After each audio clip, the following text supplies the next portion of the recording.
Hello student, कैसे हैं आप सब।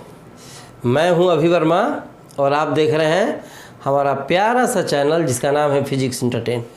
आज से एक टॉपिक जो कि अक्सर एग्जामिनेशन में पूछता रहा है उसके बारे में हम लोग आज शुरू करते हैं। ये सेकंड चैप्टर से ही है, इसका नाम है कैपेसिटर एंड कैपेसिटेंस। तो चलिए शुरू करते हैं।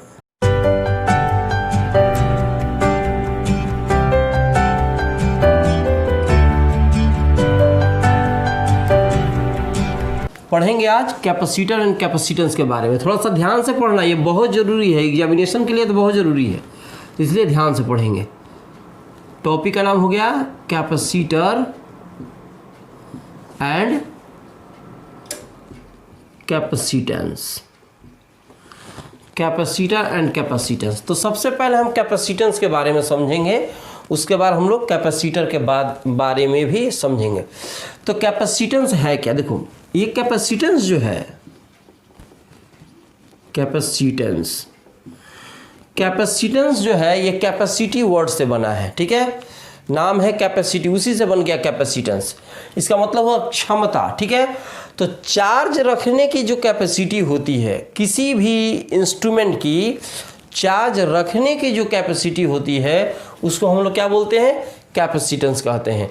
या दूसरा तरीका है इसको डिफाइन करने का, आप जानते हैं कि जब भी किसी चीज़ पे चार्ज की वैल्यू बढ़ाई जाती है, जब भी किसी भी इलेक्ट्रॉनिक इंस्ट्रूमेंट पे या किसी वायर पे या किसी भी चीज़ पे जब हम चार्ज बढ़ाएंगे, क्यू की वैल्यू बढ़ाएंगे, तो वोल्टेज भी बढ़ेगा। चार्ज जैसे जैसे बढ़ाओगे वोल्टेज वैसे वैसे बढ़ेगा। घर में ही लाइट आती है तो हम लोग चार्ज बढ़ाते हैं तो वोल्टेज बढ़ जाता है। चार्ज जैसे जैसे घटाओगे वोल्टेज वैसे वैसे क्या होगा? घटेगा। इसका मतलब हुआ कि charge is directly proportional to potential. Charge के बढ़ने से पोटेंशियल बढ़ रहा है, चार्ज के घटने से पोटेंशियल घट रहा है। इसका मतलब हुआ कि चार्ज जो है पोटेंशियल के डायरेक्टली प्रोपोर्शनल है, ठीक है। डायरेक्टली प्रोपोर्शनल का अर्थ ही होता है कि RHS बढ़ेगा तो LHS बढ़ जाएगा, RHS घट जाएगा तो LHS घट जाएगा। मतलब दोनों एक दूसरे के ऊपर डिपेंड करता है। अब यहाँ पे जब भी प्रोपोर्शनल का साइन हटाते हैं हम, तो यहाँ पे इक्वल का साइन लगता है, कोई ना कोई कांस्टेंट यहाँ पे आता है, तो यहाँ कांस्टेंट C होगा। क्या होगा? C, where C equal to, इसको क्या बोलेंगे? Capacitance.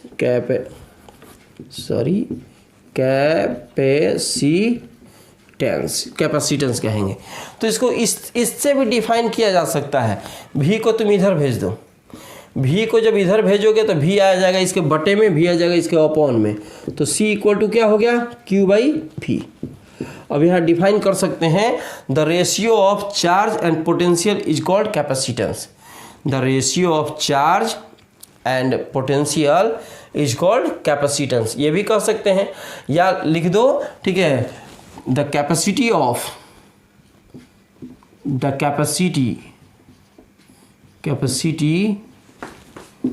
To store charge store करने की कैपेसिटी, ठीक है, इज कॉल्ड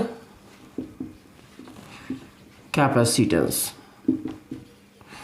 मतलब चार्ज स्टोर करने की कैपेसिटी को आप कैपेसिटेंस कह सकते हैं, चाहे चार्ज और पोटेंशियल के रेशियो को हम क्या कह सकते हैं? कैपेसिटेंस कह सकते हैं। अब इसका यूनिट यहाँ पे हम लिखेंगे। यूनिट क्या होता है इसका? देखो यहाँ पे SI यूनिट जो होगा, यहाँ पर लिखता हूँ SI यूनिट। इसका SI यूनिट होता है फैराड। बहुत सारे लोग इसका प्रोनाउंसिएशन फैराड करते हैं, ठीक है। तो एक ही चीज़ है फैराड। बहुत सारे किताब में फैराड प्रोनाउंसिएट लिखा है, बहुत सारे में फैराड लिखा है, तो इसको फैराड भी आप पढ़ सकते हैं, FARAD। इसको डिनोट किस चीज़ किया जाता है? F से, ठीक है। मतलब कैपेसिटेंस का जो SI यूनिट हुआ वो फैराड हुआ।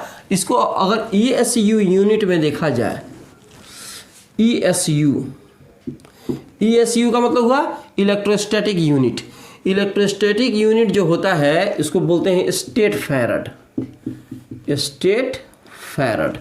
तो 1 farad equal to 9 × 10⁻11 stat farad. ठीक है, उसी प्रकार से जैसे ये ESU हो गया इलेक्ट्रोस्टैटिक यूनिट, उसी प्रकार से EMU यूनिट होता है इलेक्ट्रोमैग्नेटिक यूनिट, उसको कहते हैं हम एव फैराड। ठीक है, तो इसको लिख सकते हैं हम 1 फैराड इक्वल टू 10⁻⁹ एव फैराड। अब इसमें एक और चीज़ लिखा जा सकता है, जैसे यहाँ पे देखिए इसके द्वारा एक और यूनिट हम लोग बना सकते हैं। ये जो है इसके द्वारा एक और यूनिट हम लोग बना सकते हैं यहाँ पे, इसी के द्वारा ये जो फार्मूला दिखाई दे रहा है इसके द्वारा बना सकते हैं। कैसे बनेगा, यहाँ तो बड़ी आसान है। इसके लिए क्या लिखेंगे, चार्ज। इसके लिए क्या लिखेंगे, वोल्ट। तो कूलाम पर वोल्ट लिखो, और इसको इस तरीके से भी लिखा जा सकता है बटा के ऊपर ले जाकर। तो या तो फैराड लिखो या फैराड के लिए हम कूलाम पर वोल्ट लिख सकते हैं। ठीक है, तो जल्दी से इसका स्क्रीनशॉट ले लो। ठीक है, इसको मिटाना है। अब हम लोग थोड़ा सा कैपेसिटेंस निकालते हैं किसी आइसोलेटेड स्फेरिकल कंडक्टर का। आइसोलेटेड स्फेरिकल कंडक्टर का हम क्या निकालेंगे, कैपेसिटेंस। ठीक है, इसको हेडिंग को मिटा दूं, रहने दो, काम करेगा, है ना। चलो यहाँ पे लिखते हैं capacitance of an isolated, capacitance of an isolated spherical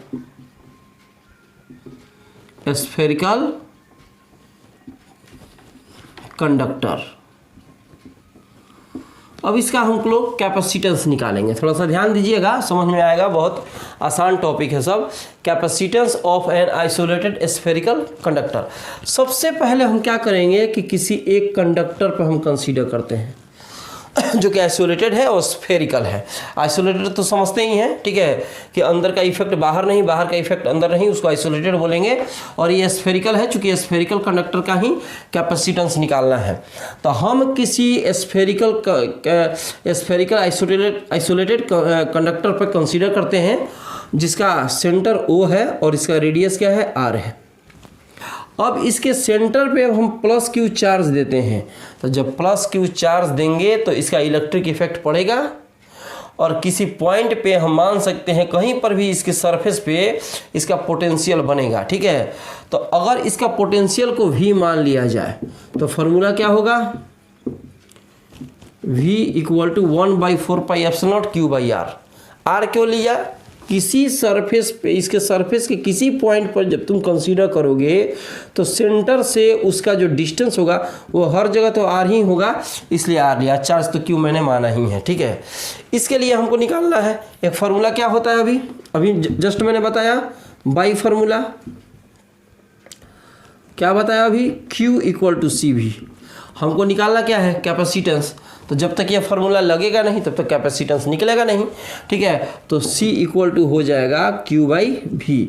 V का वैल्यू पुट कर सकते हैं आप, Q का Q और V का वैल्यू पुट कर सकते हैं 1/4πε0 Q/R। Q से Q क्या हुआ, कैंसिल हो गया। तो C = ये ऊपर चला गया 4πε0 × R। इतना भी छोड़ सकते हैं, थोड़ा सा और इसको आगे बढ़ा सकते हैं। फार्मूला क्या होता है, 1/4πε0 9 × 10⁹। अगर ये बटे 1 के बटे में है तो इस तरह से है, जब इसको सीधा लिखेंगे तो 1 के बटे में चला जाएगा। तो इसके लिए हम कितना लिख सकते हैं, इसके लिए थोड़ा सा और इसको नीचे कर, इसके लिए लिख सकते हैं 1/9 × 10⁹। तो R/9 × 10⁹। आप ये ऊपर वाला फार्मूला लिखो, ये फार्मूला लिखो। ये आ गया capacitance of an isolated spherical conductor. तो सबसे पहले तो ये हेडिंग दे दीजिएगा। हेडिंग देने के बाद ये थोड़ा सा फिगर बनेगा छोटा सा, उसके बाद लैंग्वेज लिखाएगा, चाहे वी नो दैट, इतना लिखकर उसके बाद यहाँ से यहाँ तक छाप लेना है। ठीक है, जल्दी से इसका स्क्रीनशॉट ले लो, मिटाना है, मिटाया जाए। अब पढ़ेंगे हम लोग, अभी तक हम लोग क्या पढ़ रहे थे, कंडक्टर के बारे में, उसके बाद क्या पढ़ रहे थे, कैपेसिटेंस के बारे में। अब हम लोग पढ़ेंगे कैपेसिटर के बारे में। ठीक है, क्योंकि हेडिंग क्या था, कैपेसिटर एंड कैपेसिटेंस। तो कैपेसिटेंस के बारे में तो थोड़ा बहुत जानकारी मिल गया। अब क्या पढ़ेंगे हम लोग? कैपेसिटर के बारे में। तो चलिए कैपेसिटर के बारे में पढ़ते हैं। कैपेसिटर कैपेसिटर क्या है थोड़ा सा समझ लो। कैपेसिटर है क्या? ठीक है, ये स्पेलिंग समझ में आ रही है? कैपेसिटर,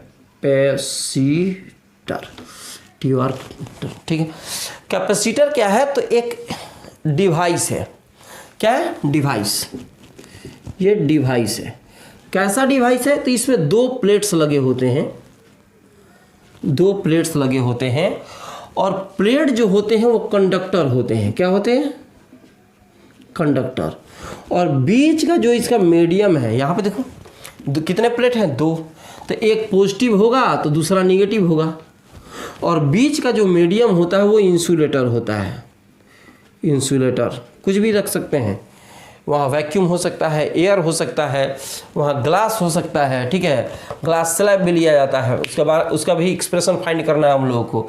तो यहाँ पे डिफाइन कैसे करेंगे? तो एक कैपेसिटर क्या है? तो डिवाइस है। ठीक है, जो जिसमें कितने प्लेट्स होते हैं?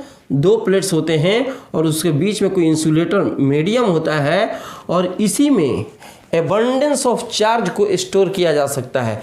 बहुत बड़े चार्ज की क्वांटिटी को इस छोटे से जगह पर हम स्टोर कर सकते हैं और उसको रिलीज भी कर सकते हैं। ठीक है, माने इकट्ठा करने का एक तरीका है कि बहुत अधिक चार्ज को हम इस जगह पे क्या कर सकते हैं? इकट्ठा कर सकते हैं। तो डिफिनीशन क्या हो सकता है इसका? तो capacitor is a device. Capacitor is a device which can store a large amount of charge. The device having two plates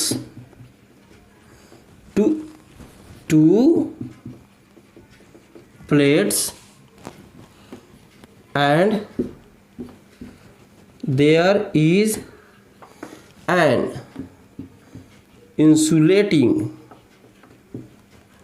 medium between both plates। इस तरीके से आप डिफिनीशन लिख सकते हैं। ठीक है, कैपेसिटर क्या है? तो एक डिवाइस है जो कि लार्ज अमाउंट चार्ज के लार्ज अमाउंट, या यहाँ पे चार्ज की जगह पे आप इलेक्ट्रिक एनर्जी भी लिख सकते हैं, कोई दिक्कत नहीं है। चार्ज को यहाँ पे क्या कर सकते हैं? स्टोर कर सकते हैं या स्टोर कर सकता है।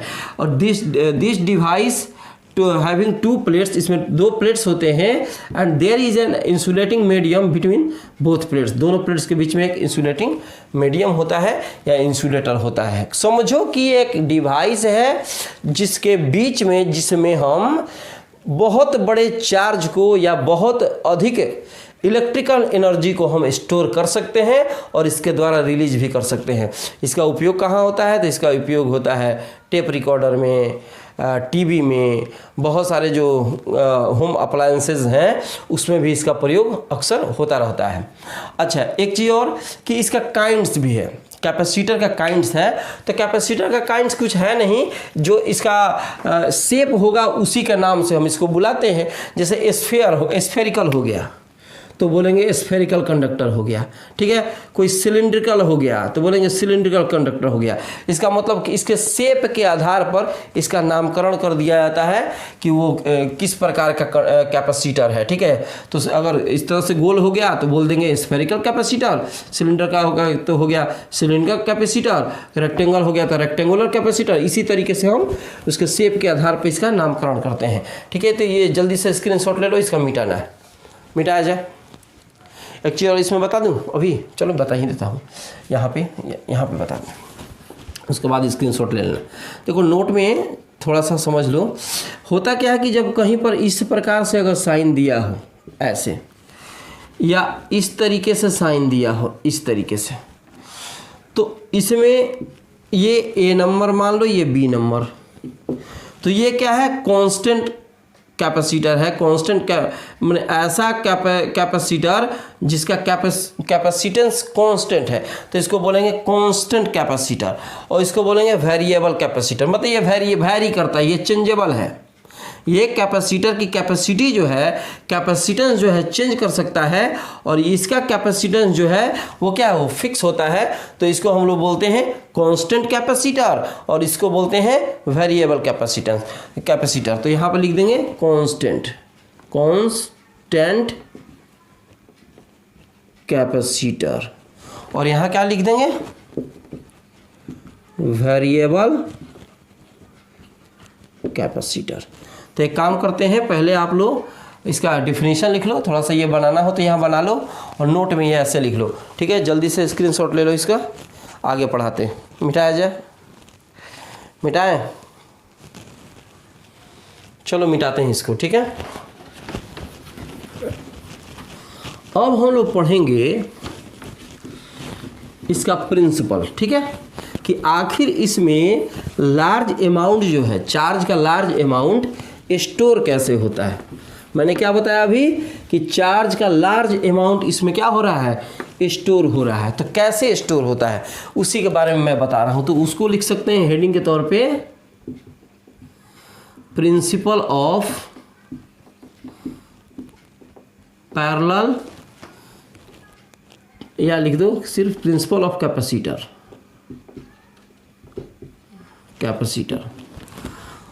अब कैपेसिटर का हम लोग प्रिंसिपल पढ़ेंगे, या पैरेलल प्लेट कैपेसिटर भी लिख सकते हैं, कोई दिक्कत नहीं है। चलो लिख ही देते हैं, principle of parallel plate capacitor. अब इसमें समझेंगे कि इसमें अभी मैंने बताया कि कैपेसिटर में large amount of abundance of charges and energy can be store, ठीक है, स्टोर किया जा सकता है। तो कैसे किया जा सकता है, तो सबसे पहले यहाँ पे देखेंगे, यहाँ पे कोई एक प्लेट ए है जिस पर पॉजिटिव चार्ज है, प्लेट ए है जिस पर कैसा चार्ज है, पॉजिटिव चार्ज है, ठीक है। इसके नज़दीक कोई दूसरा प्लेट लाते हैं बी, प्लेट ए है यहाँ, ठीक है, और प्लेट ए पर पॉजिटिव चार्ज डिस्ट्रीब्यूटेड है। इसके नज़दीक हम क्या करते हैं, कोई न्यूट्रलाइज्ड प्लेट बी को लाते हैं। तो जब न्यूट्रलाइज्ड प्लेट बी को लाओगे तो इंडक्शन का प्रोसेस होगा। इंडक्शन का मतलब दूर से प्रभाव डालेगा, ये इस पर अपना इफेक्ट डालेगा। जब इफेक्ट डालेगा तो ए का जैसे पॉजिटिव है, यहाँ पहले मैंने बना दूँ, जब इफेक्ट इस पर ये डालेगा तो इसके जो इलेक्ट्रॉन होंगे इधर आ जाएंगे, और जो प्रोटॉन होंगे उसका इफेक्ट इधर हो जाएगा।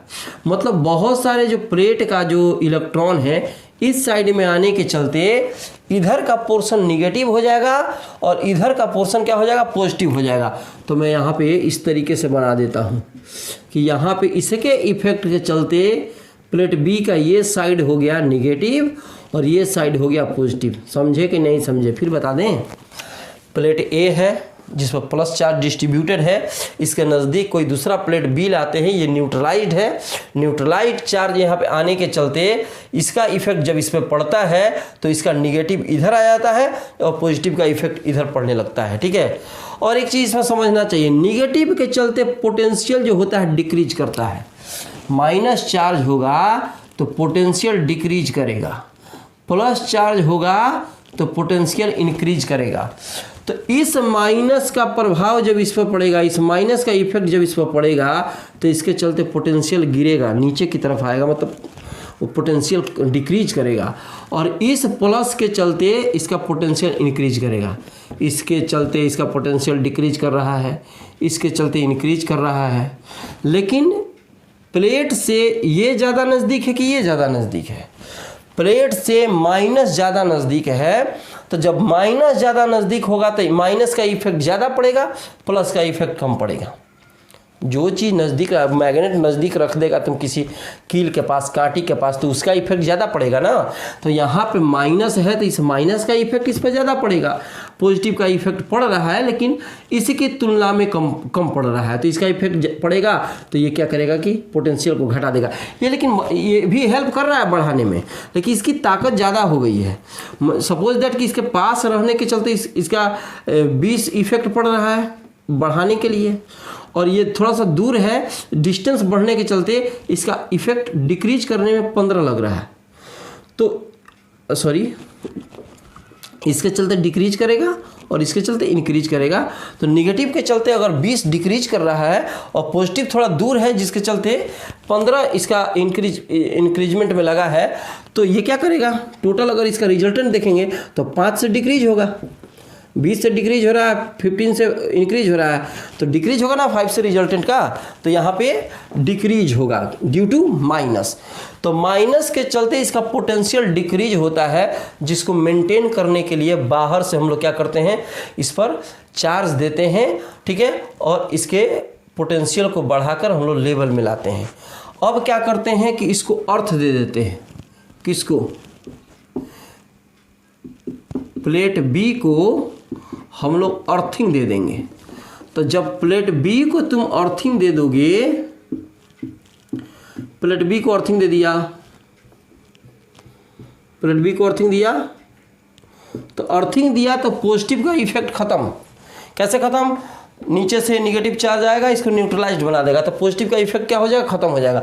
तो यहाँ पे मैंने क्या बताया था कि 20 से ये नीचे खींच रहा था, इसका पोटेंशियल नीचे आ रहा था, और 15 से एग्जांपल दिया था कि 15 से ये ऊपर की तरफ भेज रहा था पॉजिटिव। तो रिजल्टेंट कितना था, 5 के इफेक्ट से नीचे आ रहा था।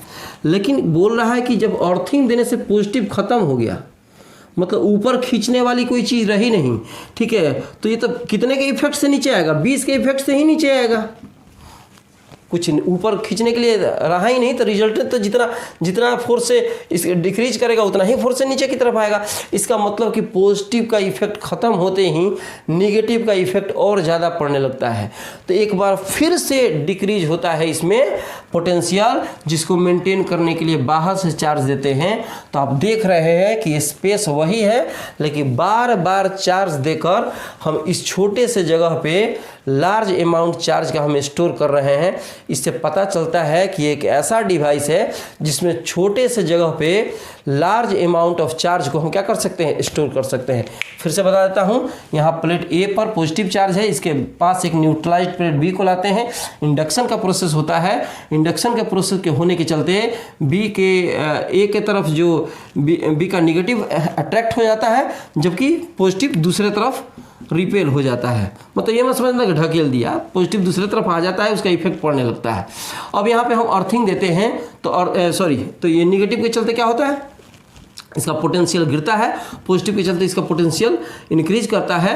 लेकिन निगेटिव पास में है, पॉजिटिव थोड़ा दूर है, तो निगेटिव का इफेक्ट ज़्यादा पड़ता है, जिसके चलते ए का पोटेंशियल घट जाता है, कम हो जाता है, जिसको मेंटेन करने के लिए बाहर से हम क्या करते हैं, चार्ज देते हैं और इसको लेवल में लाया जाता है।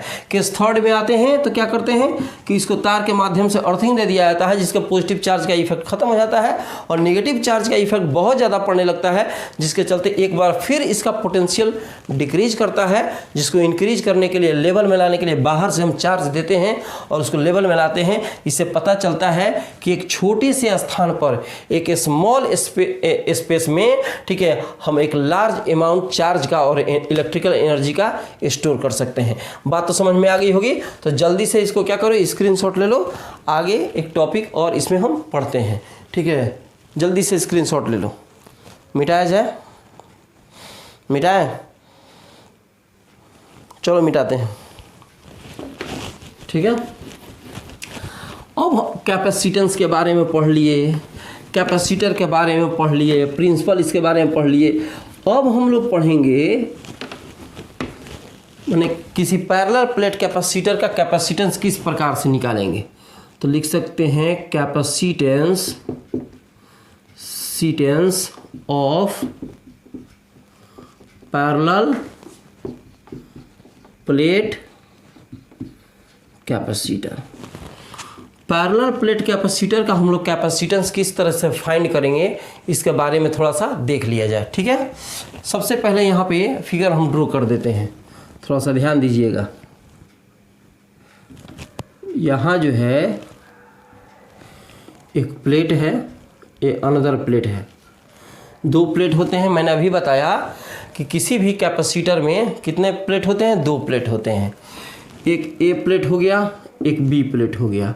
ए पे प्लस क्यू चार्ज, बी पे माइनस क्यू चार्ज। अभी इसके बारे में भी अभी बताया था कि एक पे प्लस होगा तो ये दूसरे पे क्या होता है, माइनस। इसका बीच का डिस्टेंस कुछ मान लो कि डी है, स्मॉल डी। हम किसी पैरेलल प्लेट कैपेसिटर पर कंसीडर करते हैं जिसका एक प्लेट ए है, अनदर प्लेट क्या है, बी है। ए पे प्लस क्यू चार्ज है, बी पे माइनस क्यू चार्ज है और बीच का डिस्टेंस क्या है, डी है, ठीक है। और इसका प्लेट ए का जो सरफेस चार्ज डेंसिटी है प्लस सिग्मा, बी का माइनस सिग्मा। कितना पैरेलल प्लेट कैपेसिटर, एक। कितने प्लेट, दो, ए एंड बी। ए पे चार्ज कितना, प्लस क्यू, बी पे चार्ज कितना, माइनस क्यू। दोनों के बीच का डिस्टेंस डी। ए का पैरेलल, ए का जो सरफेस चार्ज डेंसिटी है प्लस सिग्मा, बी का surface charge density minus sigma. अब हम जानते हैं कि जब भी इलेक्ट्रिक लाइन ऑफ फोर्स जो होता है पॉजिटिव टू नेगेटिव जाता है तो यहाँ इस प्रकार से इफेक्ट इलेक्ट्रिसिटी का पड़ेगा, इलेक्ट्रिक फील्ड का इस तरीके से इफेक्ट पड़ेगा। तो मान लो कि इलेक्ट्रिक फील्ड अगर ई है तो ई इक्वल टू होगा सिग्मा बाई एप्सिलॉन नॉट। ये हम लोग पढ़ चुके हैं, मैंने ऑलरेडी इसको पढ़ाया भी है, ठीक है। आप लोगों को याद आ रहा होगा कि E equal to sigma by epsilon not. ये फार्मूला आप लोगों को कहाँ मिला था, तो ये फार्मूला गॉस के सेकंड एप्लीकेशन में भी मिला था, ठीक है। तो E इक्वल टू हो गया सिग्मा बाई एप्सिलॉन नॉट। अब इसमें फार्मूला अप्लाई करते जाएंगे, हमको क्या निकालना है, कैपेसिटेंस। तो हम लोग कैपेसिटेंस मिल जाएगा। सिर्फ इसमें फार्मूला का काम है, बस फार्मूला अगर 3 4 5 याद रहे तो ये फटाक से निकल जाएगा, कोई दिक्कत नहीं है। तो यहाँ तो आ गया, हियर क्या आया, E equal to sigma by epsilon not.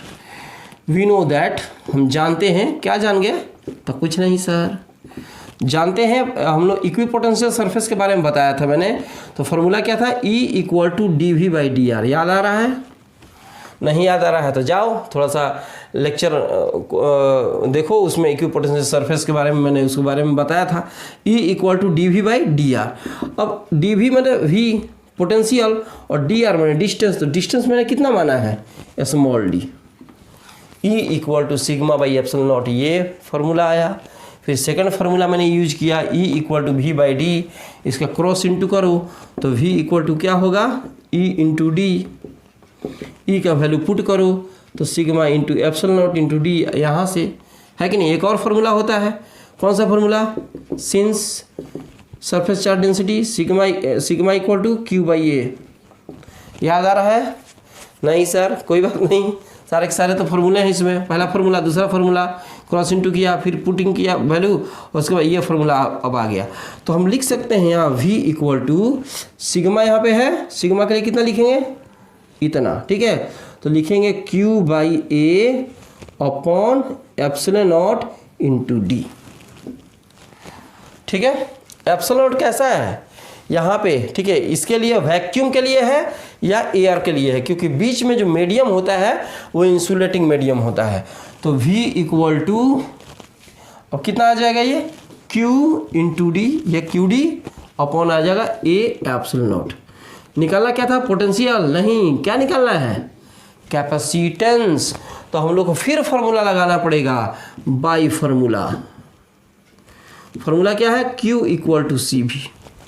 यहीं पे तो आएंगे, इस फार्मूला से ही तो कैपेसिटेंस निकलेगा। जब हमने इंसुलेटिंग स्फेरिकल कंडक्टर के बारे में, जब आइसोलेटेड स्फेरिकल कंडक्टर के बारे में जब हम निकाले थे तो ये फार्मूला का ही उपयोग हुआ था। जहाँ पर भी कैपेसिटेंस की बात होगी अभी एक्सप्रेशन में, तो इस फार्मूला से ही हम लोग आगे बढ़ेंगे। न्यूमेरिकल पढ़ते हैं तो उसमें अलग अलग फार्मूला का उपयोग हो सकता है, जैसे जैसे जो फार्मूला है हम वहाँ फिट करते हैं। तो ये हो जाएगा C इक्वल टू होगा Q बाई V। अब यहाँ पे V की वैल्यू पुट करेंगे हम, तो हो जाएगा Q D upon A epsilon not. ये पलटेगा तो ये ऊपर जाएगा, तो C इक्वल टू हो जाएगा Q into A epsilon not, और बाई क्या हो गया, Q इंटू डी। Q से क्या हो गया, हुआ कैंसिल हो गया, तो C equal to A epsilon not by D. ये आ गया आपका फार्मूला। मतलब capacitance of parallel plate capacitor. तो सबसे पहले तो हेडिंग देंगे, फिर क्या करेंगे, ये फिगर बनाएंगे, फिर जो मैंने लैंग्वेज बताया कि पैरेलल प्लेट कैपेसिटर है, इसमें दो प्लेट्स हैं ए एंड बी, ए पे चार्ज प्लस की, बी पे माइनस की, इस तरह से जो लैंग्वेज मैंने बताया वो लिखेंगे और यहाँ से यहाँ तक छाप लेंगे। तो जल्दी से स्क्रीनशॉट ले लो, स्क्रीनशॉट हो गया, 1 से 2 मिनट में तो स्क्रीनशॉट हो जाता है, ठीक है।